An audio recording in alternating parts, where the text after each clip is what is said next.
नमस्कार, आपण पाहता सामाजिक बातमी. पाहुयाचे काय ठळक घडामोडी. बातमी पाचोरा येथून आहे. पाचोरा येथे जाहीर निषेध करण्यात आले. छत्तीसगड शहरात राहणारे अमित बघेल हे व्यक्तीने सिंधी समाजाचे आर्य देवता भगवान झुलेलाल यांच्याबद्दल अपमानित शब्दाचा वापर करून घाण शब्दात भाषण केले व त्याचे भाषण भावना दुखवणारे होते म्हणून त्यांनी निषेध केला. पंच जनरल सिंधी पंचायत समितीचे माध्यमातून निवेदन दिले.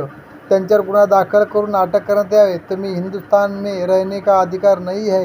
हम लोग सब घरदार पैसे व्यापार पाकिस्तान में छोड़ के हम हिंदू हैं, इसलिए हिंदुस्तान में आए हैं.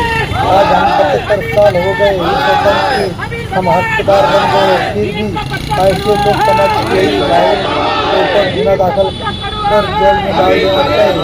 हमें कानून व्यवस्था पर पूरा भरोसा है, इसलिए अगर गुन्हा दाखल करके छत्तीसगडमध्ये रायपूरमध्ये अमित बघेल म्हणून हा एक व्यक्ती होता. या व्यक्तीने तिथे सिंधी समाजाचे आराध्य देवता श्री भगवान झुलेलाल यांच्याबद्दल व अग्रवाल समाजाच्या अग्रसेन देवाबद्दल यांनी अपशब्द वापरले होते आणि अपशब्द वापरल्यानंतर त्यांनी खूप घाण भाषेत त्यांनी तिथे भाषण केलेलं होतं. त्यांचा निषेधार्थ आम्ही अख्ख्या भारतात संबंध हिंदुस्थानामध्ये सिंधी समाज व अग्रवाल समाज यांनी निषेध केलेला आहे.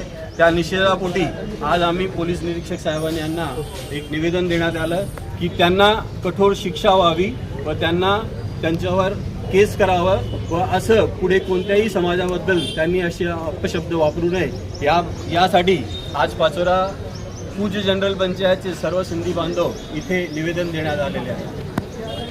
व त्यांनी एक हे बोलताना म्हणजे देवाबद्दल तर बोलले व त्यांनी एक सर्वात चुकीचा शब्द असा वापरला की सिंधी पाकिस्तानी म्हणून.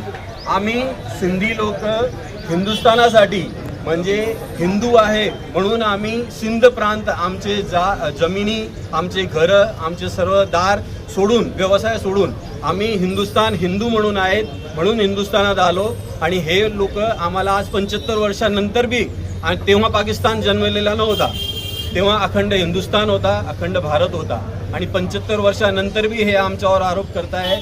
आज आम्ही भारतात प्रत्येक गोष्टीत अग्रसेन आहे. आम्ही भारताच्या इन्कम टॅक्समध्ये असो, GST मध्ये असो किंवा कोणत्याही करांमध्ये असो किंवा समाज बांधवांमध्ये प्रेमसाठी आमचा बांधव कधी कोणाशी काही करत नाही. पण तरी हे लोक असं वारंवार आम्हाला बोलत राहतात. त्या निमित्ताने आम्ही आज निषेध मोर्चा काढला. अमित बघेल अटक